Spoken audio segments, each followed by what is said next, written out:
Please call the meeting to order. Please take the roll.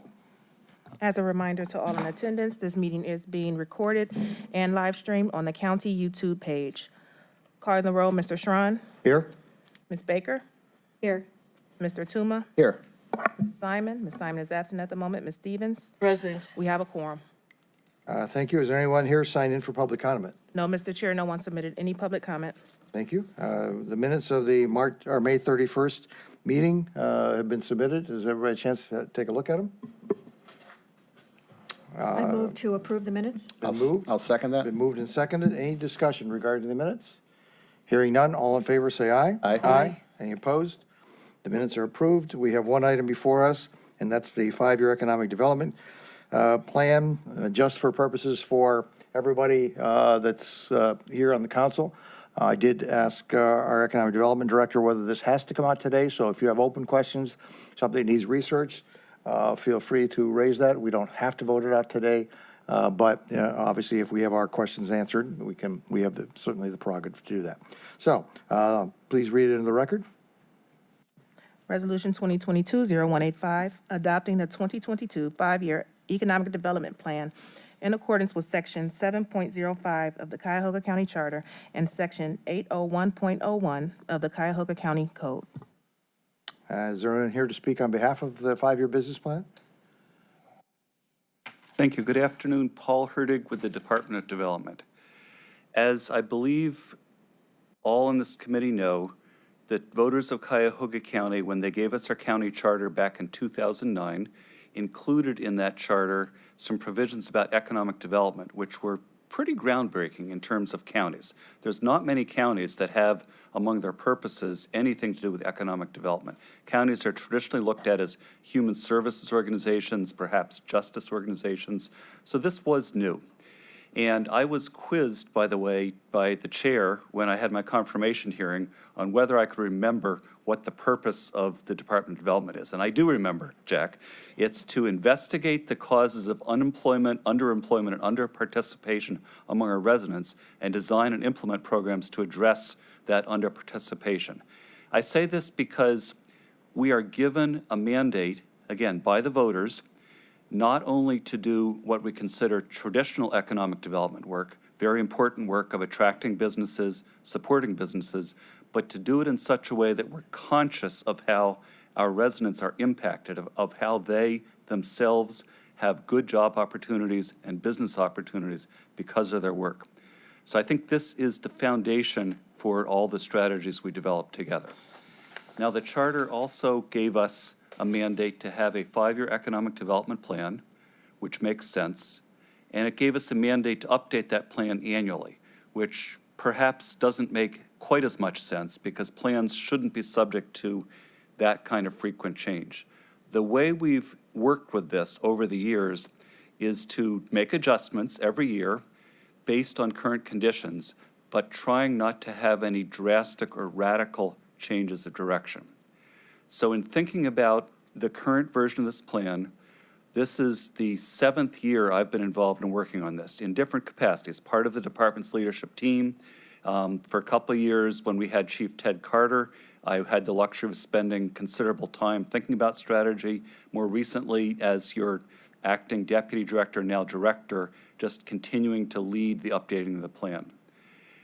We essentially try to do what's a best practice, which is state what our principles are, state what success would be, and then lay out a series of high-level objectives that we believe will take us in the direction of success.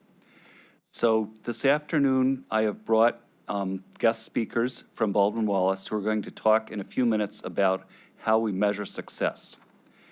Before I get to Dr. Sutton, Dr. Nasaya, I'll take a virtual or physical turn over to page 5 of our plan, where we talk about our primary objectives. I'll just kind of review what our primary objectives are. The first one is essentially what I consider to be our traditional economic development objective. We want to make sure the county's available sites are being properly promoted along with our other county assets so that we will attract new businesses to come here and support our existing businesses in growing here in Cuyahoga County. Our second primary objective has to do with human capital, talent. It's to make sure we are taking action to increase our supply of properly skilled talent. And, when we get into the details, we do this in a couple of ways. But once again, human capital, talent, is an essential input to business. So if we don't grow our supply of properly skilled talent, we will not be successful in attracting and growing businesses. And thirdly is our commitment to equity, which is part of all we do, but particularly plays out in terms of economic opportunity, making sure these opportunities are equally available to all of our residents. So at a high level, these are our primary objectives. What we've laid out to follow that is some metrics. In other words, you ask yourself the simple question when you're talking about any kind of business opportunity or venture: what does success look like? So what Dr. Sutton and Dr. Messiah are going to show us is some slides illustrating what we've worked on together, which is 7 measurements of things that tell us what success looks like in terms of economic development. So with that said, I'm now going to turn the podium over to Dr. Sutton and Dr. Messiah to talk about metrics. Before we get to that, is it your intention to cover changes within this 5-year plan for the committee, or is that going to be covered by Dr. Sutton and Dr. Messiah? Dr. Sutton and Messiah will talk about the metrics. I will talk about any new or different objectives. Okay, and what's the sequencing of those? Are you going to talk about the changes? They're going to talk about the metrics, I understand that. You're going to talk about the changes before or after they talk about the metrics? After the metrics. Okay, very good. The one comment I would make is that you indicated that as a county, we are doing something unique in the fact of our county charter, in that we have built economic development into the preamble. And in that preamble, of the 8 preamble statements, I think 5 of them are directly related to economics and development. And you indicated that many or most counties of the other 87 focus on human resources and human services, which is what makes us different. My one comment is that a job is the greatest human resource development you can do. That helps rebuild our society, our community, our family, every aspect of it. So I will argue that economic development is a human resource in and of itself. So with that, so I'll let you take the control of the speakers and let you bring them forth. Thank you.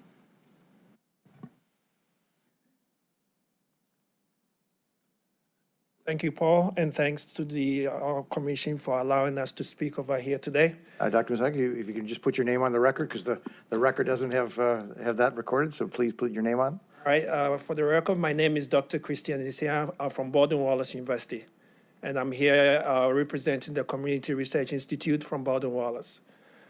After working with Paul's team and also having done listening tour with some of the commission members, we came up with ideas as to how to update the metrics that has been used for the economic development plan over the years. The how we approach this year's metrics is based on available data and also what we heard from the commission and what we heard from Paul's team. So at this moment, I hope actually if you can pull up the metrics on the screen for us. The first metric that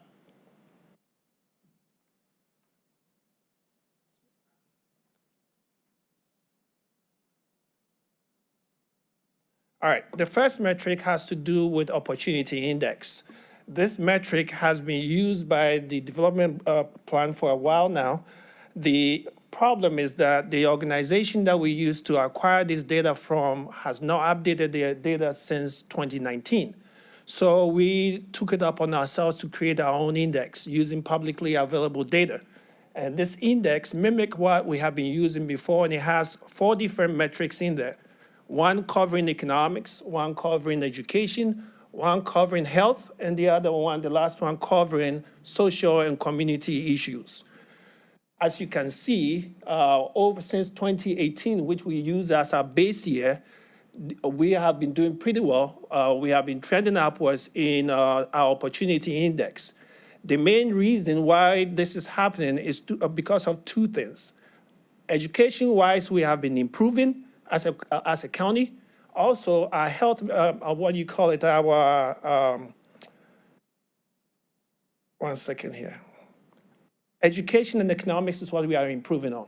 Health-wise, we are not doing so well.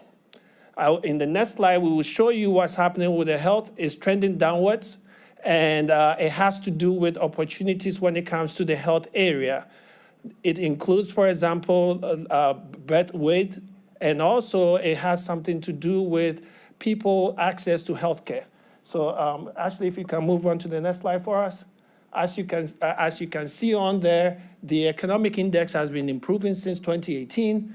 Education index is going up, whereas our community and social aspect has been stable for the most part. It's the healthcare area, even though Cleveland is a hotbed for health availability, but access and also people's personal health is an issue. Can you move on to the next one? Thank you. In the case of entrepreneurship, the old years, we have been using business stats as the only indicator of entrepreneurial activity. We decided, along with Paul and some of the commission members that we met, that this is too narrow of an index. So we decided to create a new index to capture entrepreneurship. Some of the variables that go into it includes number of patents that can be attributed to our county. We also include the number of private establishments and also county-level business applications. Also, as you can see, we have been trending upwards. Our base year for this one is 2005. So again, the county is doing pretty well in this area. One of the things that the commission members we met wanted us to include in this new index that we created was venture capital activity. The problem was us being able to acquire publicly available data for this in time to include in this year's metrics.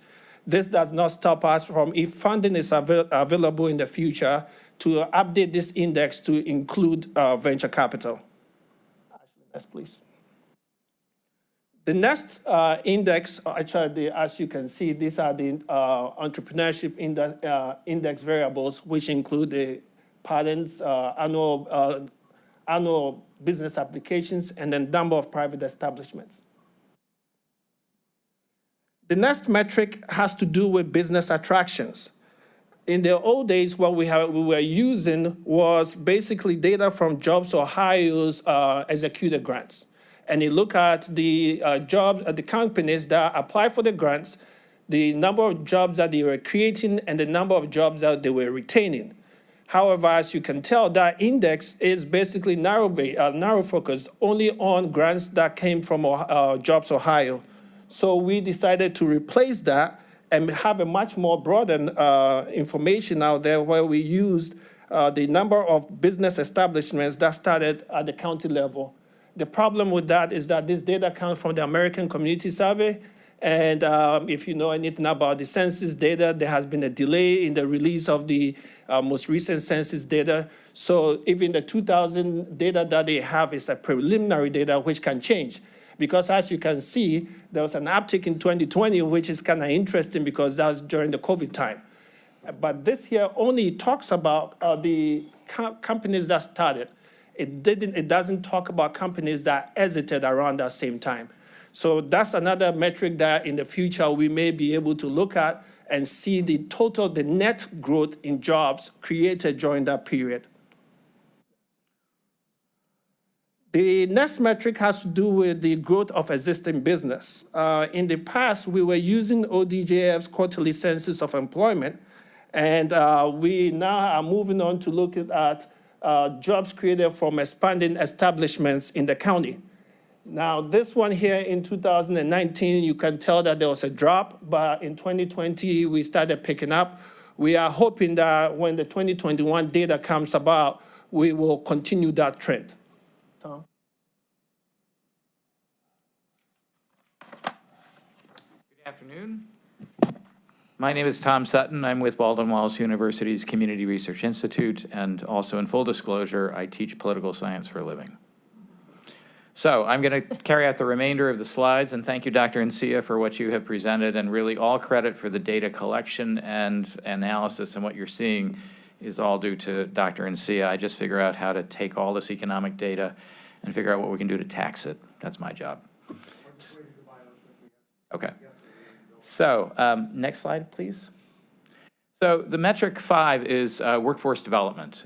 This is looking at talent alignment gaps for 3 sectors: IT, manufacturing, and healthcare.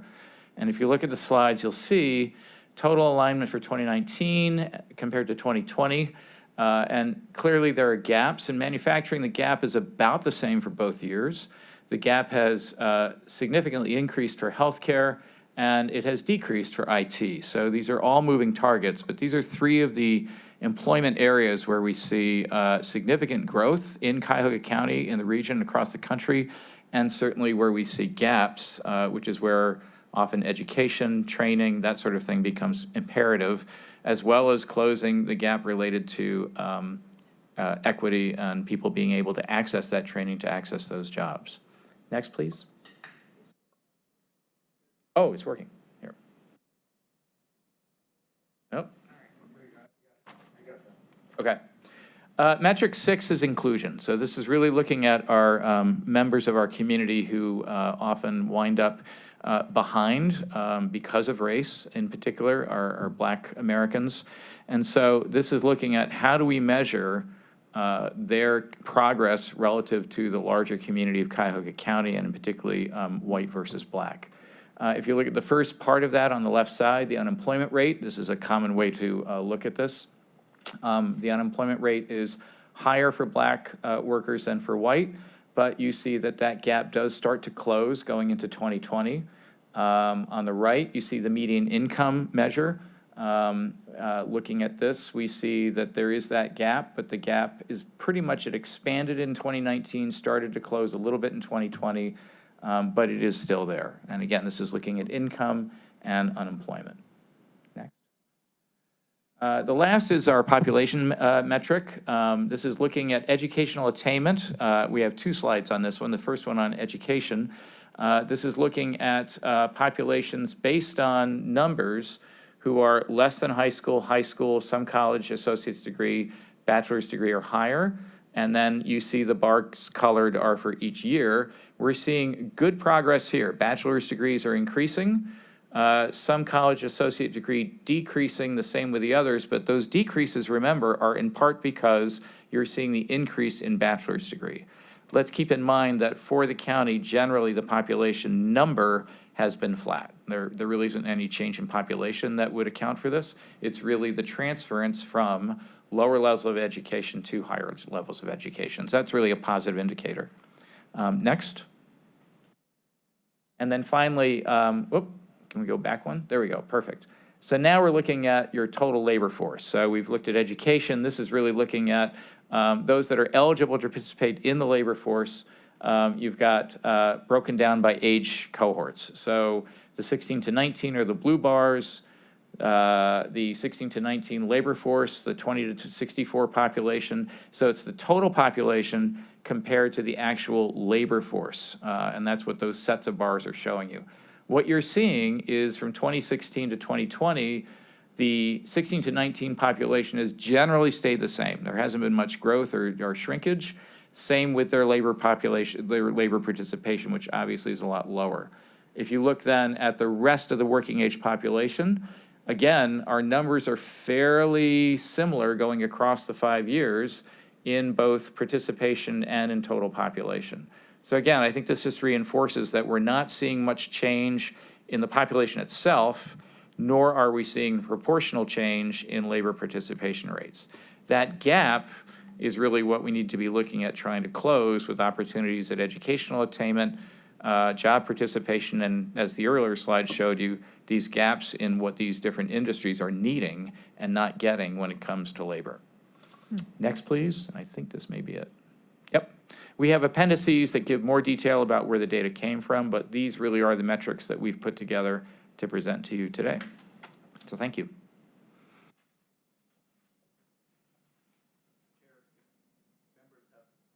Yeah, if we could get both doctors to come up to the podium again, and if there's questions from anybody. Yes. All right, through the chair, thank you both for being here today, and thank you for all the hard work you guys did with respect to the study.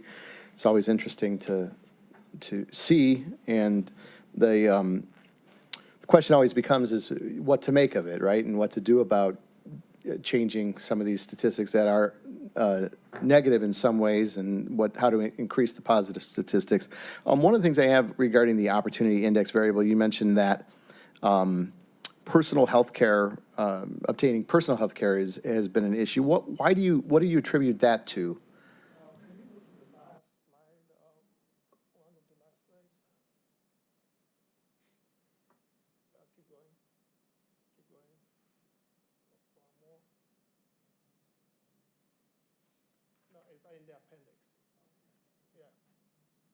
Right there. Right there at the bottom. So as you see, the percent of uninsured still remains high in this county, and also the percent Excuse me, of people. doctor. Can you speak directly into the microphone, please? Okay, thank you. The percent of people that do not have access to health insurance remain high in the county, and also the percent of people with poor health, obesity and those kind of things, heart diseases, those have been increasing in the county, and that's the main cause of that problem. When you're talking about the uninsured, are you talking about people who just choose not to or can't afford it, or what's, That is something I do not know as Okay. to what is the cause of the uninsured people, but there are still significant number of people that are in the county that do not have access, either is access or they choose not to be insured. But the data shows that that number is increasing over time. Right. Do you think there's a stigma associated with going on Medicaid if you need assistance, if you're, somebody? I'm sure that has a part to play, and sometimes too people do not want to probably pay for their health care, and so they choose to go to some places that when they ask them for their health insurance, they opt to not give them that information. Right, okay. And then the other question I have, if I could, through the chair, is just with respect to I guess it would be the inclusion with respect to unemployment rates between white and non-white workers. Do you think, in your opinion, or if you know, is education a part of that, or lack of education required in some job forms? Apart from the lack of education, because clearly there's an educational gap between the non-whites and the white households. But even if you look at the income, the household income, you see that there's a gap. And the same place that we get the talent gap from, which is Team Neo, they have data as to the top three sectors that Tom presented as to the number of people from different racial backgrounds that are participating in these top-notch jobs.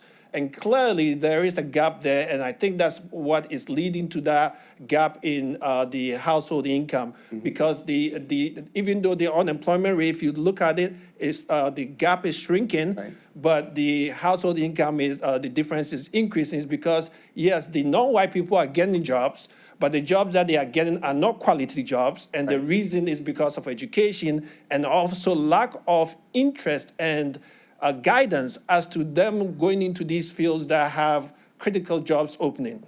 For example, if you look at the healthcare area, the reason why that huge gap happens is because of technicians and healthcare informatics people. The problem is that if you go to these underserved high schools and things like that, we do not inform the kids about these kind of jobs that are available. So these are some of the things I believe we can do: education, mentorship, and also just creating the ability for these people, like community colleges and universities in this area, to actually go into these high schools and educate them and help them understand these kind of jobs that are available for them that will lead to higher income for their households. If I could also, I'd just like to add one point, and we've seen this in many educational institutions, higher ed, particularly Tri-C, where you're seeing enrollment declines that have been going on for several years. They correlate very closely to the tightening labor market and the increase in wages. So we are now competing for high school graduates who could make $40,000 a year in a starting job coming out of high school. Now, that's a great thing for those graduates, but it means they're not going for education. And we're talking about the jobs at Amazon, we're talking about jobs even in fast food. So when they're looking at those competing demands, I'm going to pay for education, or I'm going to get paid for these jobs that to help support my family. We think there's not a lot of hard data on this, but certainly those trends are clear because it's a dramatic shift from what we saw, for instance, during the recession of '08, where actually educational numbers went up, because there the conventional wisdom is when you can't find jobs, well, you try to get more training so that you can get a job when those jobs open up. Right. I mean, that's very interesting, and I mean, I completely understand the correlation. I mean, perhaps a part of that is the high cost of secondary education right now. It's just skyrocketed, you know. Absolutely. And that's very difficult for average families to be able to do that. And I get why some of these people are saying, hey, I'll just go and get the quick fix money now and worry about tomorrow. But yeah, I appreciate all the statistics and information, and it's just really a matter of creating proper public policy, and it's not an easy solution. It's not a quick fix, but it's having an awareness and an understanding as to the issues here, so we can try to work towards solutions to taking care of some of these issues, because I think they are fixable. I do think some of these solutions are, some of these issues are fixable. They're not easy, though. It's not easy, and it has to have a laser type focus as to what areas that we're talking about, because one area can impact another area, but we have, you got to stay focused on some of these things. But certainly appreciate the study, and these are things that folks at our level can certainly take a look at, because I do think we can have an impact, a positive impact on things. So thank you. Sure. Good comments, Mr. Tuma. Anything else? Yes, Ms. Baker? Stevens? Thank you, Chair. Okay, so the focus has been for the last couple of years here at County Council is to get those that need the workforce training, the tools they need, so that they can get a better paying job. That we've emphasized a lot. We just passed, how much was it, 3 million? Well, 5 for a total of 10. For a total of 10. Right, well, the sector partnership was 5, and then the education was 3, and going to high school or colleges, and 1 going into high schools, right? Right. So for a total of 9 altogether. Right, so we have made some pretty significant investments in trying to reach out to those that need that lift in order to get those better jobs that you're talking about. So workforce training has been a big part of it. Also specific degrees, degrees that could get them perhaps into trades of plumbing, electricians, even those that have a desire to be an entrepreneur. A lot of different ways that people can go that doesn't mean a 4-year education, where there was a time when parents encouraged their children to go to college for 4 years, and they came out and had a degree that they couldn't use. And then they're looking for workforce training, or then they're getting more serious about what it is they want to do with their life. But those days seem to be behind us. If you're going to go to college, you're going to have a mission of exactly what it is you want to do, because it's just too expensive to explore. The community colleges do allow a little bit of that. You can start 2 years there and transfer. They've been very good about doing that, which is a great thing for our kids that aren't sure what they want. But I guess I would ask you in your study, do you see that shift? Do you see that shift of community college to traditional college, or do you see specifically workforce training as an opportunity for those that may not opt to go to a 4-year, instead of going right from high school to a job? High school to a job without specific training is not a great career path. What does this study tell you in those changing trends that we may not have seen even 10 years ago? Well, I think what we're seeing at the high school level, you're seeing more investments starting to happen in that vocational training that we used to see that was part and parcel of a lot of high school programs.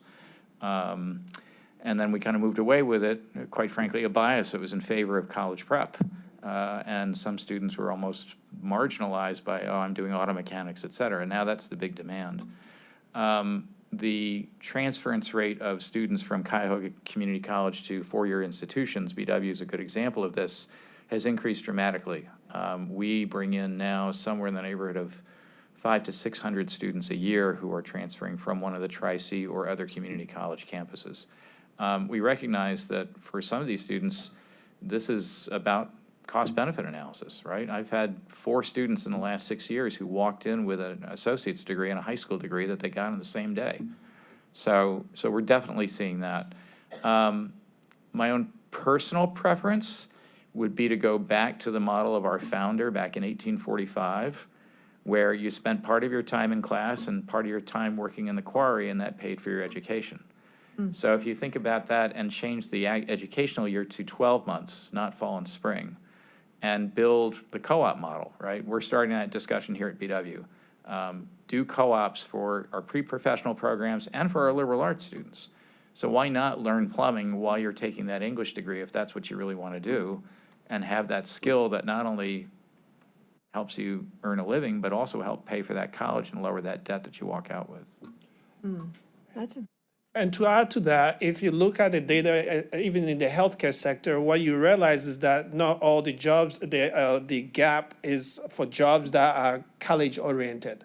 So there is truth in what you're saying, that there are some of these jobs that if we do workforce development, which is not really college-related, which could also be done at community college level and stuff like that, that will help build the gap a little bit. interesting. So you do see somewhat of a shift. It's an interesting comment about the taking the training of trades, but then continuing your education into something that perhaps would be more difficult to find a job, even if it's in the arts or music or any of those types of jobs that you walk out, and unless you're in a large orchestra, which is very hard to qualify for, your arts degree may not get you where you want to be. Well, and that's part of why, at least in our program, and our conservatory now requires all of the conservatory students to take an entrepreneurship class. And we have an arts and entrepreneurship major and minor that many of them then take in addition to a performance program in violin or piano or whatever it happens to be. Our theater students, the same thing. Because I think every school, first of all, we're in a highly competitive environment. That's part of why education's going up in attainment, because we're all trying to get them in our doors and pay our fees, let's be honest. But at the same time, that cost factor, the perception of cost, and also the perception of they get to us and they're not quite sure they know what they want to do, we try to coach them and get them to career services, et cetera. But even as they leave, some of it's about just the mindset of 18 to 22-year-olds. So if we can give them more options that they learn and are able to do when they leave, and know that they're not going to have one career, they're probably going to have 3. Okay, well, good. Thank you. I appreciate the interaction. Sure, thank you. Ms. Stevens? One of the wealth indicators that we have been paying more and more attention to, after you look at what the income gaps are between African Americans and white Americans, is wealth building by buying a home. And I don't see any reference to home ownership. Did I miss it when I stepped out of the room? No, you didn't miss it. Can you go back to the appendix again, please, Ashley? Because it is one of the top 3 ways that the average American builds some wealth. Appendix 2. Right there. In the economic index variables, that's one of the things that we control for, which is home ownership rates. And also, if you look at the, even up there, you see that the percent of population with severe housing cost is also controlled for in that index. So that contributes to it, but what maybe the reason why we don't split up these things is to make the metrics smaller, but we can always put that information in the appendix to split it up to see what is happening there. But you are right. For example, the 80-20 income ratio, you can see clearly there that there is a big gap over there. The 20% of the richest in our county, their wealth is increasing dramatically, whereas the 20% of the lowest income people, It's declining. it's declining, yes. So how do, because I want my colleagues to see more of that because it gives a sense of urgency to the work that you're illuminating through our employment and workforce development activities. It is much, some days it's like, okay, we're doing this, but we really need to do this in order for this county to move forward. We know that the national, the median income nationally is 64,000. Rounding is good kind of thing. But our median income is below that. Why? And again, it goes back to the information that we provided. The people are getting jobs, but they are not getting the quality jobs. And so what can we do to move the needle is exactly what Ms. Baker was talking about, giving them the opportunity and the information for them to be able to seek for these kind of jobs that will raise their median income. The labor force participation rate, as Tom told you, hasn't changed much. So people are actually participating in the labor force. The problem is that what kind of jobs are they doing? That is the main issue. And if you look at Ohio, those three sectors that we have, IT, manufacturing, and healthcare, are growing around the whole country and around the world. So there is opportunity for people to do well. The question is, how do we get them there? How do we get them to the gate? So I need you to help me understand that chart, which was page 8, maybe?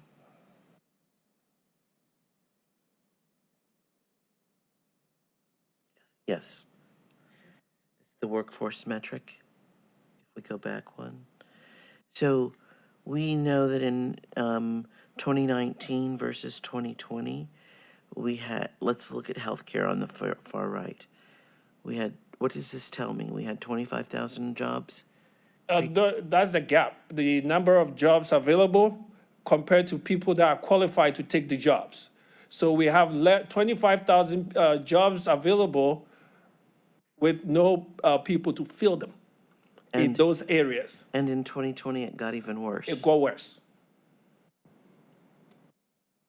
And so do we know what composes, is there any job category that there is a majority of those jobs in, for example, For nursing, more specific inside the healthcare?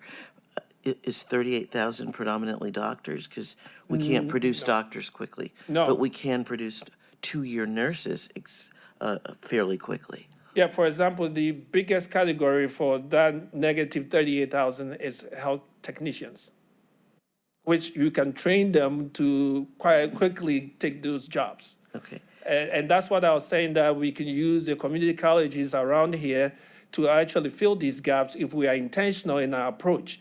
Because those jobs, they don't need, and that's why I was saying that they don't need a 4-year degree to do those jobs. So I'd like to be able to walk out of this room and say, healthcare, if we could have the 5 community colleges that we are easily accessible to Greater Cleveland, all concentrate on some type of technical degree that is, 12 to 18 or 12 to 24 months, we could begin to reduce this statistically by 15%. Is that reasonable? It is reasonable. So, where do I read that at? Is that in a link at the back of this? No. Because I'm the kind of nerd who likes to know if I convince everybody to teach, are we talking STNAs? Are we talking technicians for radiology? Are we talking the pharmacy techs? Or all of the above, yes? Yes, all of the above. And we can provide more information on that. Team Neil does a good job in collecting this information, and that's where we got the data from. And so we can actually provide the alignment for each one of those categories for you if you want. It's just that we try to reduce the information across the board when we present these. Right, but one of the things that's lost in summary information is there a recipe for success that if the 4 of us literally convinced 10 more people that this is something that the junior colleges should do, that we could make a statistical impact of 10 to 15%. And you're telling me potentially yes. You don't know for sure. Potentially. I'm totally agreeing with you. Oh, okay. Well, I'm looking for a solution. I love numbers, but numbers should lead us to be able to solve our problems.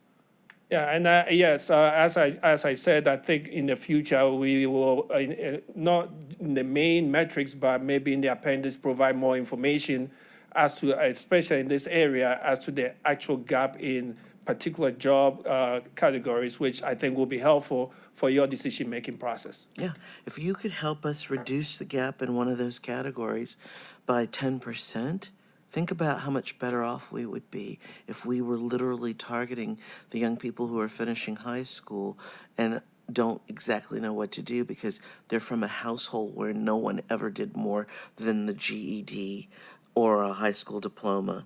And so now we're saying, yeah, this is what you have to do, but here's an incentive to go this next step. And just this next step alone will help you earn 20% more each year. And it will help this county, in the end, which they don't care about, have lower levels of unemployment.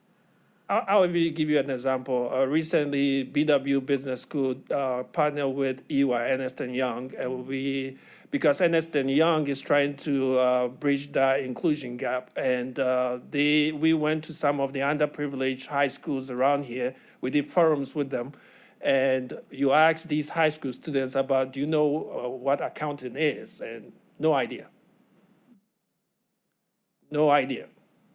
And that is exactly the situation as you described. There's nobody in that household that has gone through that process, and so they do not ever hear that discussion being held. One of the, I think one of the things that Ohio is moving to, which will be helpful, is the inclusion of personal finance in the high school curriculum, for example, and I think that will be very critical going forward, because apart from even having jobs, one of the main problems we have, even when you talk about divorce rates and everything in this county and around the world, is finances. People's ability to manage their own finances, the knowledge about the financial industry.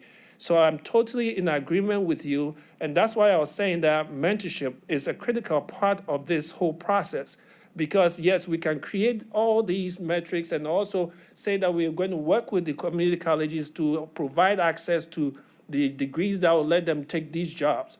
How do we inform the students, the high school students that do not know anything about this? How do we inform them as to going into college or going to the community college and doing these kind of degrees or short-term program certifications that will let them take these jobs that are very high paying? The students' eyes were this big when we were able to tell them that, hey, you graduate with an accounting degree and your first job, you're getting $70,000. They're like, oh, wow. So that is part of the missing message out there that I feel we need to find a way of bridging. So who's going to help us find the way to close the message gap? I think if even we have a grant that we put together that have people that are message makers, people, because in today's world, social media is easy to use to reach people. And all these young kids, even from poor households, are on social media. Why can't we use the social media to advantage in informing them and creating situations that they can see success stories? Because what we did, for example, is when we visited these schools, we identified people at BW that came from those kind of schools, the one or two that we have. I teach finance and economics, and to be honest, finance majors, there are not that many minorities in it. And I'll be honest about it. I'll be teaching, and I'm the minority in the classroom.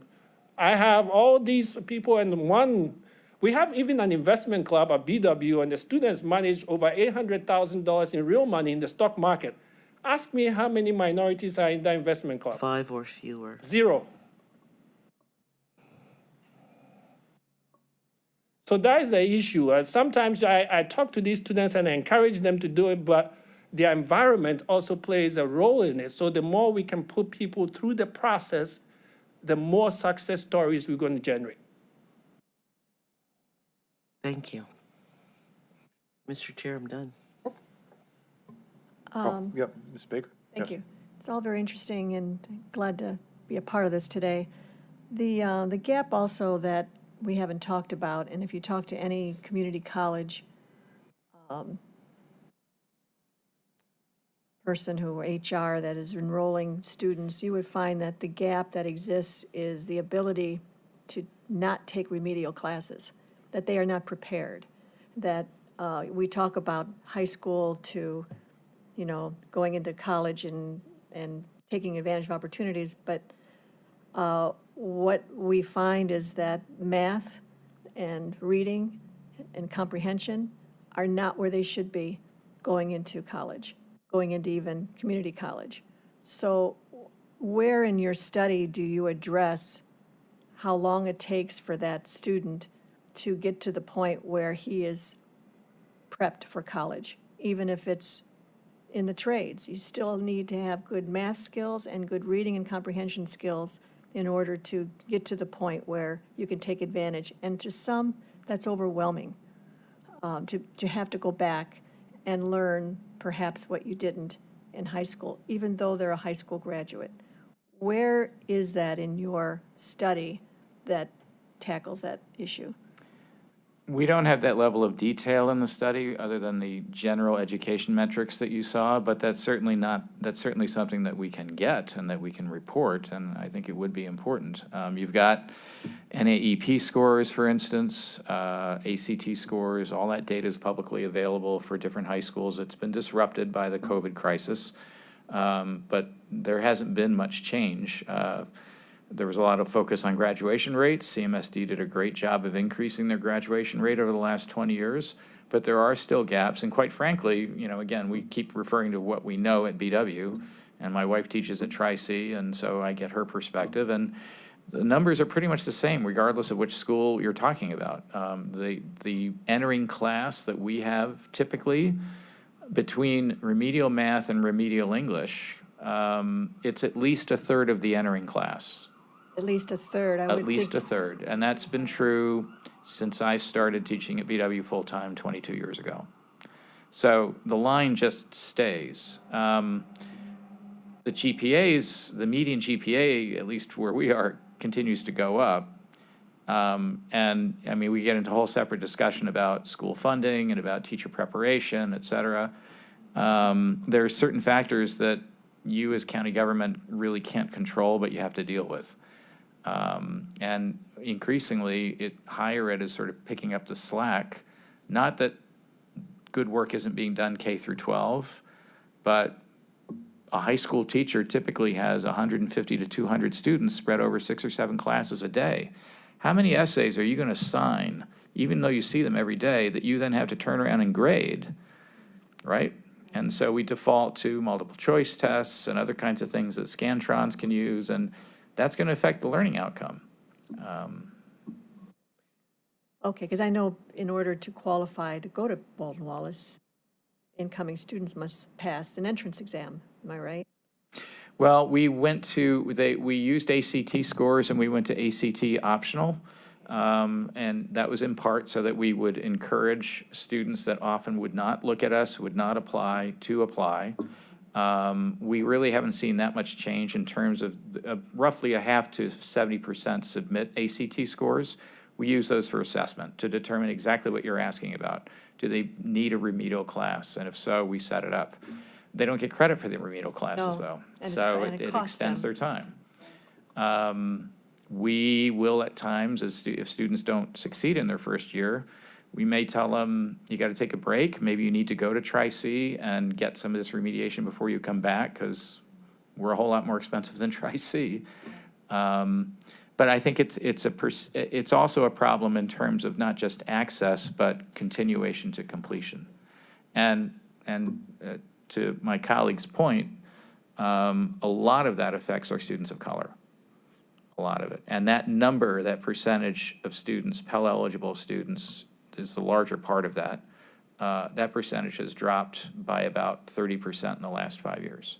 Those students that you're talking about taking higher financial, I mean, how can they get there when they need to enter taking remedial classes? Right. I mean, that's overwhelming for a student to not only think of the great opportunity, but then having to take 2 steps back and start from where they thought they were and actually aren't. I think you're right about the overwhelming part, because you come we accept in the investment club, for example, even as a freshman, they'll take you. So you come in there and they train you, but if your math skills are low and you come in there and some of these kids are coming from homes that they started them investing in the stock market earlier on before they came, they use technologies and stuff like that just scares the hell out of you. Right. And so you come one day and you don't come the next day. So you are very right about that. It's just that my issue is that sometimes the motivation factor is also one of the things that we need to deal with, because in life, I feel there's always problems that you face. If you are motivated enough, you'll be successful. At BW, every faculty member advises students. And I have people that are very good in football, American football. And if you play American football and you tell me you don't know math, I have a problem with you. Because the playbook is bigger than some of our college textbooks. And so if you can figure that out, if you're motivated enough and somebody mentor you well enough, I think there's nothing that you cannot be able to do. So part of it is having role models. Part of it is having intentional, because if, for example, we start an investment club for people in high schools in underserved communities, they will come to BW and they will be prepared enough to be willing to join it, because now they don't have, yes, they may have the math and stuff like that, the little gap there, but they'll be confident enough that they have learned something. But some of these people don't even know how to use a checkbook. So again, it goes back to, if we want to do something, there are some ways we can do it. For example, as I said, put together an investment fund. We recently applied to the state. They have a fund that you can use for these kind of things. We applied for it. Our goal is to have an investment training and competition for high schools in Cuyahoga County. And my hope is that we actually get that, and that will be helpful in going forward, but we haven't heard anything from it. But I think those are some of the simple solutions. It doesn't take, because if you put, what BW did, they took some of their foundation money, it was $100,000, and they gave it to the students and said, hey, you guys invest in the stock market with this money. The students have been able to grow it to $850,000 as we speak. It's actually, that's better than the school's own investment endowment fund. Yeah, yeah. I believe it. And I think you're right. I think if you're motivated enough, you can overcome. But it does take those to understand that they need mentoring and they need guidance and they need to be shown the way. But motivation is also a big factor. And if you want it bad enough, you will overcome it. But it's good work that you're doing, and it's good to hear what you're doing. Like I said, we're focused here on trying to give those the skills that they need for a better paying job. But it's not that easy. There's complications of whether they're even prepared to get into those types of jobs, even if they may be in the trades, because as you related to football, you need to understand the basics of math and reading and understanding and comprehending before you can even get started. So thank you for your work. Well, first, thank you for coming here today. My guess is that those kids who took the $100,000 and converted to $850 had a little bit more risk component to their lives, and they were willing to take that risk. That's okay. That's what rewards are. I'm sorry, but that's what we do as entrepreneurs. At the 30,000-foot level, Paul's going to be presenting here in a minute the 5-year plan and some changes from that. Did either of you have a chance to look at that before coming here, and what differences there were? And then that's going to go into the next question, which is, do you think that those differences that he's going to be talking about, sorry, Paul, are going to be beneficial or non-beneficial? You don't get the luxury of this. You get the, as far as what the suggestions being Short made. answer, because Paul's going to give you the details, and I don't have it in front of me, but from what I remember of You'd looking be a politician, at it, Tom, with that. I've had a lot of practice watching I them. know that. I know that. I remember you did a debate for me once. That's right. That's right. I think the changes very much reflect the new environment that we're in, that is part because of the situation with COVID and dealing with that, but also looking at some of these opportunities that have developed. I think particularly the focus on water as a resource, which is a part of what that plan looks at. the development of the lakefront, a couple of other things that also intersect with other entities in the county, like the Planning Commission, et cetera, that are dealing with these issues. But I would say my general assessment is that the changes that are in today's plan are definitely reflective of where the county is and should be going. Okay, thanks. Slide number 4, which is your entrepreneurial slide with, in your metric number 2, with a line starting at 100 and ending at 144 in, thank you. What's the source of data for that slide? Can you move to the next one? Yeah, right there. So, for example, the patents assigned to entities within our community came from the St. Louis Federal Reserve. The county applications comes from the census data, and the number of private establishments in the county also comes from the St. Louis Fed. So the 100 represents So what we did was just an index. It doesn't represent number of companies, and it correlates to 144 companies? Okay. No, it's an index. And so the 2005 is our base year so that we can compare time over time performance of the county. So what we did was all these data, we normalized them, and basically it's 3 data index and average it out for all of them. So the highest possible for each index starts at the hundreds, like inflation, and you go from there. So if it is go over 100, it means that overall those 2 or 3 metrics we're doing better compared to 2005, which is our starting year. Okay, so in my simplistic brain, you went from 100 to 144, so that's a positive movement in entrepreneurship? Is that, okay. And in my, again, simplistic brain, I'm just going to put 100 as being 100 organizations, and you now have 144 in my simplistic brain as far as trying to correlate. Is it possible to do that? Because there's a direct correlation between number of jobs and number at an entrepreneurship. Usually the average is 3 to 5, I think, in most small businesses. And can I get to 3? Can I then correlate 3 to 5 if I continue at the end at 144? What we haven't done is to correlate this index directly to job creation. Okay. This is entrepreneurial activity, which is basically talking about people's activities that will lead to job creation. So yes, we could correlate this to this index to job creation and find out if the index go up by 2%, for example, or 10%, how does that translate to job creation? That is the part that we didn't do. And none of these 3 categories in here, knowing that the heart of an entrepreneur is to take risks, as we just talked about those young kids, that they took a risk to go from the 100 to 144.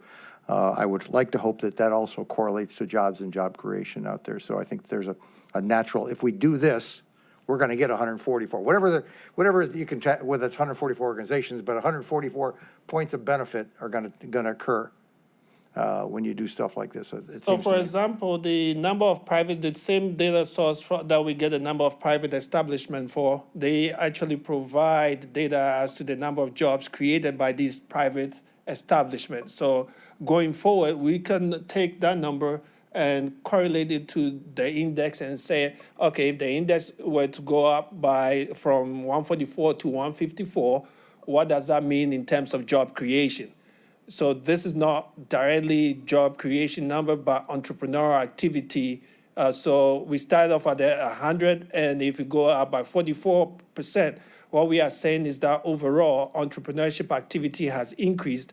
But as we're saying, it's a means to an end. We didn't address the part as to how it leads to job creation directly. Even though you don't have it, I would put a cup of coffee on it that it's going to have that same kind of curve. Whether it's exactly 100 to 144, I think this is a good indication that entrepreneurship, new venture funds, new ideas yield this kind of thing. Because your first measurement on here was patent assignments. Yeah. A patent costs about $18,000 to get licensed, and if you're going to go internationally, it's $25,000 to $28,000. I know that very firsthand. So if you have grown your number of patents, then somebody is spending that kind of money, maybe on the average $20,000 per patent. They aren't doing that simply just to have a piece of paper hanging on the wall. They're doing it for a reason, a new idea, a new concept that didn't even exist the day before they had that idea. The only reason why I didn't say like directly to the judge is because, for example, the number of private establishments, it could be an establishment that's created that employs 2 people, and the other one, next one that is in the list may have 1,000 people. And so but generally, as you said, the more of this happens, the more jobs we're going to have. Right, and if you can correlate patents to jobs, I think you're going to find that there's also a direct correlation that he who invents the next widget out there is going to create jobs to make those widgets in our society, and hopefully right here in Northeast. This is a fabulous slide. I just wish more people could see that $1 on the front end yields $1.44. 15 years later is a good investment out there. So with that, a couple other things that struck me as interesting. I don't think of these areas as an either or. We keep almost phrasing, you're either going into the trades or skill or you're going to school. And I remember sitting on a panel once in which they were saying we're running out of scholarship money. And we had 4 or 5 businesses at the podium, and each one of them, I said, how many of you have a co-op dollars for college education? And every single one of them raised their hand. And that, not a penny of that money is ever considered to be dollars going towards education. It's considered to be health and human resource dollars out of the corporation, sadly. And I make that point because my brother went to BW, got his MBA, got paid for while he worked. One of our general managers went to BW, got his MBA, got paid for while he worked.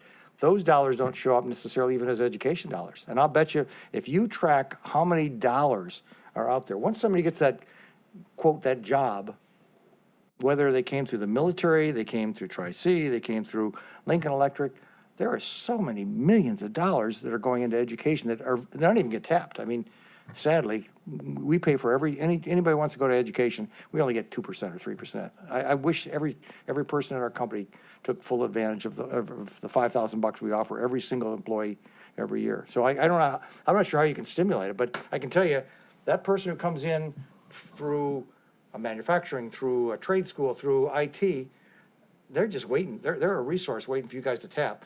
It's just they're not going to get done in 4 years. It might take them 10 years, but that's okay. Right. And some of that goes to people's willingness to take that long view.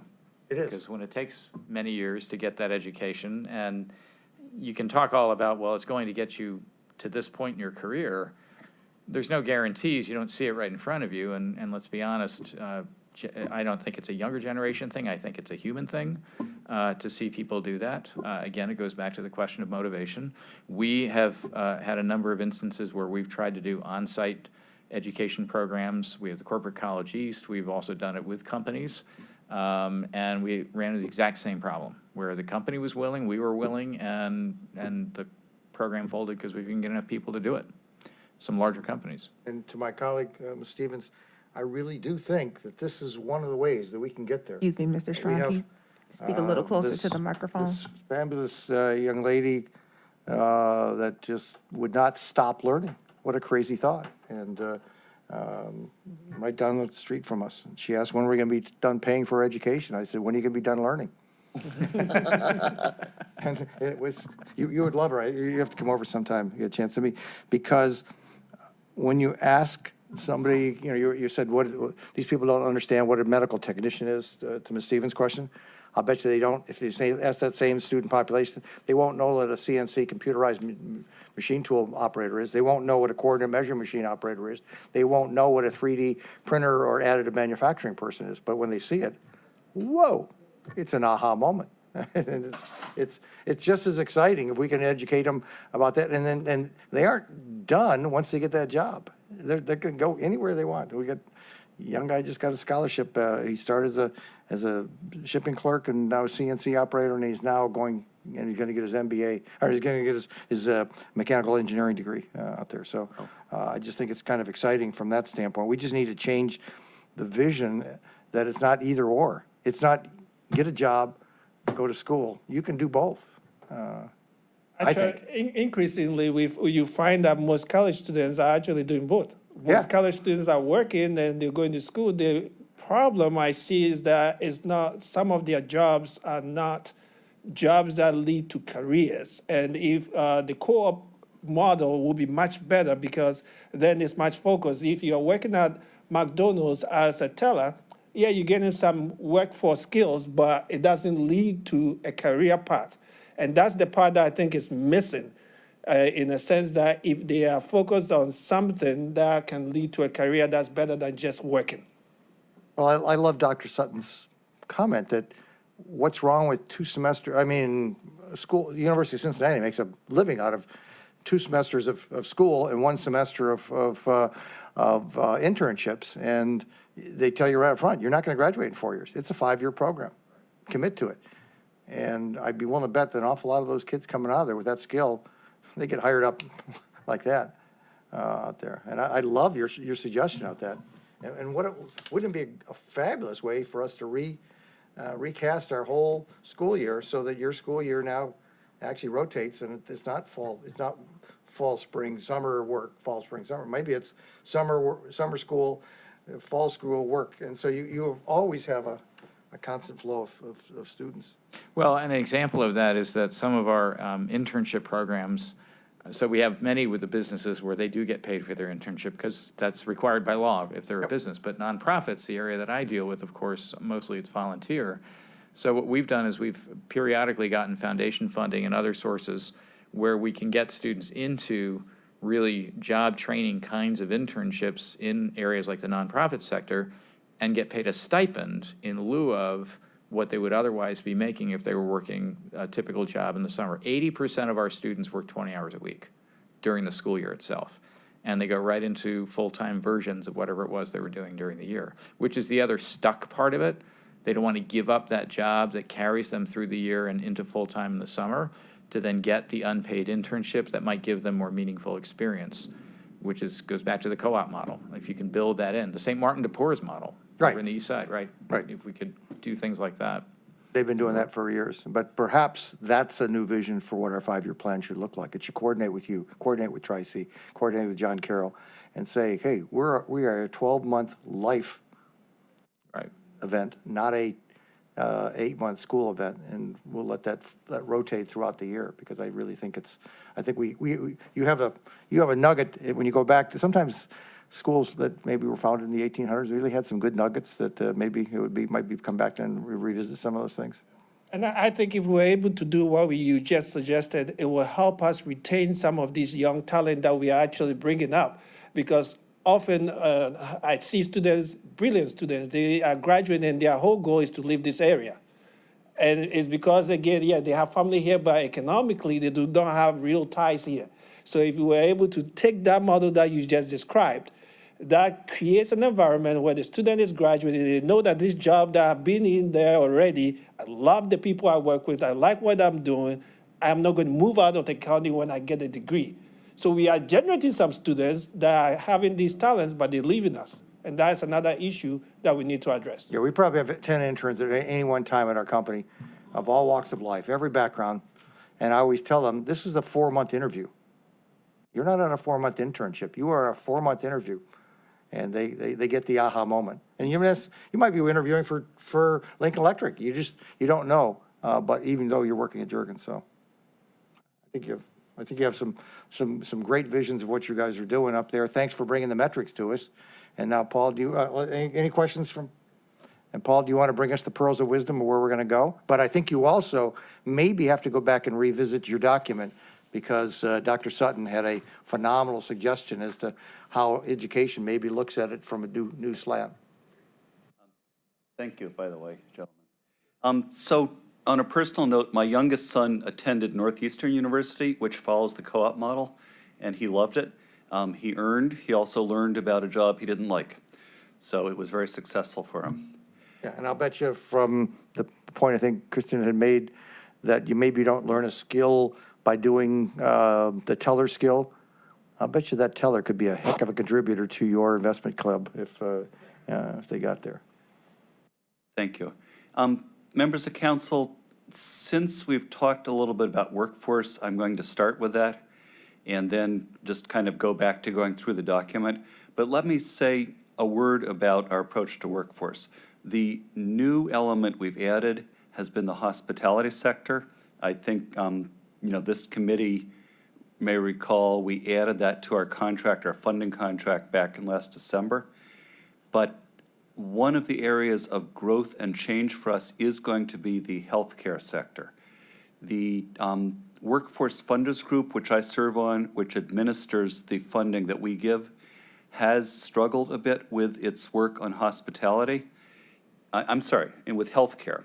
And there is, in fact, not only a problem with nurses, which is well known, the registered nurse problem, there are also problems in recruitment for the medical allied health professions. So that is a rather challenging problem. It includes the fact that young people do have other jobs available to them these days which don't require the education, but it also includes some looking at the profession itself and how it values entry-level work. So that's an area I'm sure we'll be back here briefing this committee in more detail on that part of the sector partnership work. Other than that, we haven't changed our approach to sector partnerships much. We think it's a good approach, and we think it's one that just needs additional resources and support as we go. So I'm going to pull us back now to the document and just kind of briefly walk down areas where there's been some change in the last year, and then welcome any questions of that. If we're back to page 6. Is it possible in the future, sorry, Paul, to interrupt you, to give us a red line and a black line of this in the future? Not only will we do it in the future, but I'll follow up after this meeting and send that to the committee. It makes it pop when you made a change. Yes. Thanks. Excuse me. I will say we did some formatting change. Excuse me. Thanks.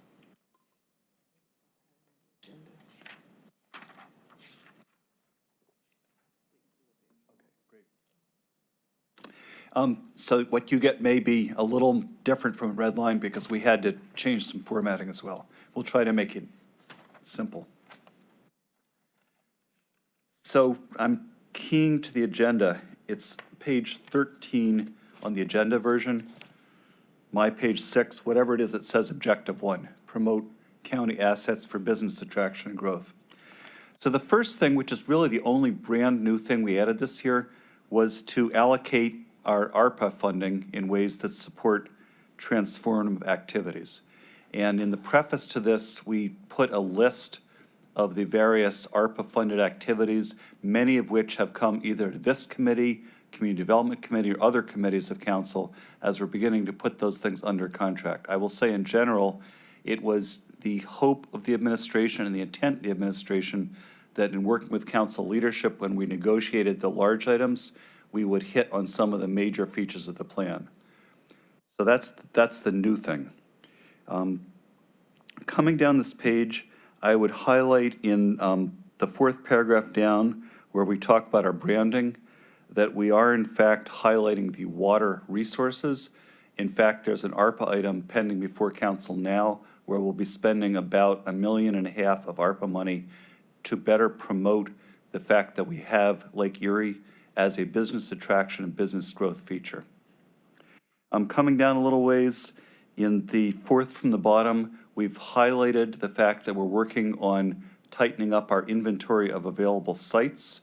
We're doing some work right now with the County Planning Commission, with Team NEO, with our county land bank, and in fact, with our communities. We're holding a meeting 14th of July with the communities to really sharpen up the way their available parcels of land are presented to the market for business attraction and growth. Two down below that, next to the bottom of the page. May I ask what page are you on? Again, page 13 of the agenda, which is page 6 of the document, but either way it says Objective 1, promote county assets. Thank you. Second from the bottom, we've sharpened our focus on making sure every county resident has affordable broadband access. As council knows, we've already put $20 million of ARPA money behind that because we believe it's very important to extend that affordable broadband out to every county resident. So this, again, something we've planned on for some time. We now had a larger resource to make that happen. Last paragraph in this page, what we've changed this year, we've brought in Nottingham Spirk specifically as a partner on our NASA commercialization project. In fact, our Board of Control just approved that contract this morning. So we'll be doing an intensive bit of work over the rest of the year, taking the technologies that our scientists at NASA have developed, bringing those out into industry so they can actually be used for business growth in some of our advanced manufacturing industries. Flipping over onto our next page where we talk about business attraction, retention, expansion. This is not new. Very little has changed because this is our traditional economic development function. We just want to continue to do it. I will note that over the past year since Vaughn has joined us, we've been putting a renewed focus on our Skill Up program, which had been frankly not producing very much, and it's beginning to produce greater results in terms of reaching businesses and actually paying for training to occur. And Jack, I'm sorry to tell you, we have not made very much change in manufacturing because we think that strategy was pretty good already. We continue to believe, however, the support for manufacturing is a very key part of this strategy because it is such a large part of our economy and such a large part of the knowledge base of our industry. We have one point of emphasis over on, where are we?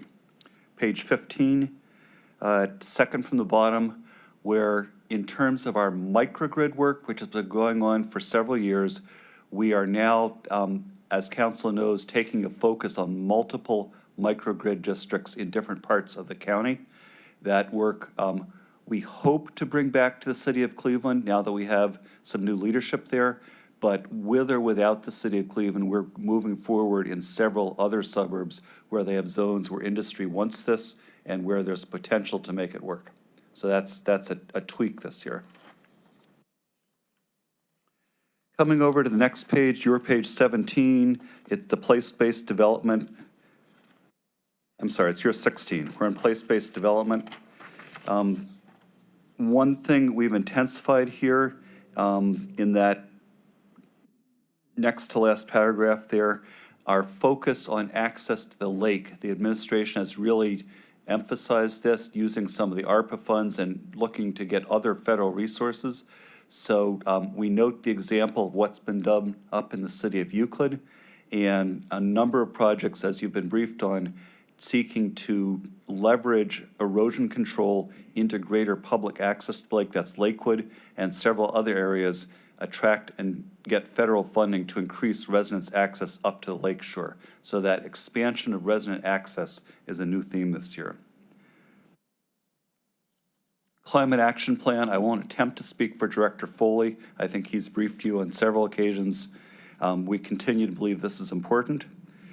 And I will simply note that we're continuing to work towards the vision of having the Lake Erie Wind Project become a reality. That continues to be alive. County has provided some additional funding to keep that going. We are expecting a favorable court ruling, and we have some hopes of getting the sale of the energy that's needed to be able to start building those turbines. We've talked about workforce and adding hospitality and intensifying healthcare. So I want to move us over to your page 18. In the middle, we talk about strategy 2.2, attracting and retaining residents with in-demand skills. I will note that while this has been part of our strategy in the past year, we have intensified the work that's going on between Team NEO, Destination Cleveland, our office, the group Engaged Cleveland, which focuses on young professionals, to adopt a focused strategy on the attraction of folks with the right skills and the retention of the college graduates, which continues to be an area where we're losing some of our talent. So that work will continue, and we're focusing on that. I will note under improving transportation, first paragraph there, we continue to support work on what's called the last mile. This is the issue we have where our RTA covers a good part of the county, but there's specific areas where it's hard to get that last mile to the jobs. Solon's one example, and some funding has recently been approved by the RTA that will pilot a van project, an on-demand van project that will get folks coming off the bus stops at the mall there over to this industrial zone in Solon and Bedford Heights. So we'll continue to support that work. I've noted that equity is important to us, and because the county has been active in its equity work over the last year, we've added a number of points in writing. This is your page 19 under your equity initiatives. We have indicated specifically our desire to put additional small business funding towards equity, and in fact, council has approved $3 million for that purpose, which Vaughn is administering with his staff and our partners, and so we will see the fruits of that work over the next 2 years. Under that, we've noted on the next line the need for working capital, especially for all businesses, but especially minority-owned, because of the situation we find that due to history, many minority-owned business owners don't have the same type of access to friends and family that some majority owners do. And again, as we roll out our $2 million ARPA funds for small business assistance, you will see a focus on supporting those businesses that have not been able to access the capital they need in other ways. Again, an equity focus. Last bullet point in this equity item is the equity zones. Our director, Lockett, has done great work on that. It's been presented to council, and we will be looking at equity zones as one of the factors in thinking about where we want to invest our capital for business growth going forward. And the final point I'd note is, although our housing plan is not specifically part of economic development policy, it is something we need to mention. As was mentioned earlier in this hearing, the ability to own a home, to build wealth in that way, is one way people acquire the capital to start a business. So the fact that we are putting significant county funds into both supporting people's rental housing and supporting their home ownership is relevant to the ability to build wealth. These are the high points of the changes. I will follow up as promised with this list in writing for the members of the committee, but open for any questions about this at the time. Questions for anyone? Yes, Ms. Baker? Thank you. Good report. I just am curious a couple of things. This morning in Board of Control, on page, I have 13 of 23, wherever place that comes from, page 6 or 13 of 23. Got it. We had, and I wasn't there because I was in a different committee and was not able to attend, but there was a $400,000 request to the food. Food strong, yes. Yes, and that was to identify and prioritize vacant lots and existing revitalization efforts for development in connection with the vacant lot restoration initiative. So how does that fit into the 1.16, I believe this is, of the partner in Cuyahoga County communities? How does, yeah, I don't see that mentioned. Right. Thanks for the question, Councilwoman. And just to give a little further detail, the funding that was approved this morning is focused on one specific use of the vacant land, which is for community-based food production. So while the land bank itself does a great job of processing unwanted land, tax delinquent land, getting control of that, working with each of the communities to assemble the land for development. This was focused on the specific use where you might have a community garden or something larger scale, because some of these are more than just gardens. Some of these community food productions are greenhouses and other kind of focused industries. So 2 comments on that. One, this is in itself economic activity, but it's community economic activity, and it supports the community members' own ability themselves to grow and then have a supply of fresh food, which is a public health issue. The second comment is, for the most part, these are pieces of land that are too small to be marketed for industrial use, so it fills in, as it were, the ability to use both smaller amounts, just one or several adjacent lots, and the larger parcels where you're trying to assemble 10 acres or more. So what we think we have is, a system where as the vacant land becomes available, it's being reused in the best possible way. Okay, so two different purposes for vacant land that's being investigated or, okay. I didn't realize that that was for food production. Let me ask a second question. Absolutely. And you'll have to help me with this study. There's a study that we have invested in that is, I believe it's through Cleveland State, that is making the case that here in Northeast Ohio, we have a very predictable climate. Do you know what study I'm talking about? I'm familiar with the argument and the issue. And I Okay. think Director Foley may be a little more familiar with this study, but we've discussed it. Well, we've yes. invested in it to try and lure companies to Cuyahoga County or Yes. in this area because we don't have the hurricanes and earthquakes and really swings of weather that other places in the country do, and we could be a place to come because of that. So I don't see that in here as part of our objective to lure companies to our location because of that. Although we are investing in microgrids that are saying we're trying to be a more stable energy source. How do we balance that? How do we say on one hand, we are a place where you can come and we have reliable energy, 98, 99%, and we don't have the swings in weather.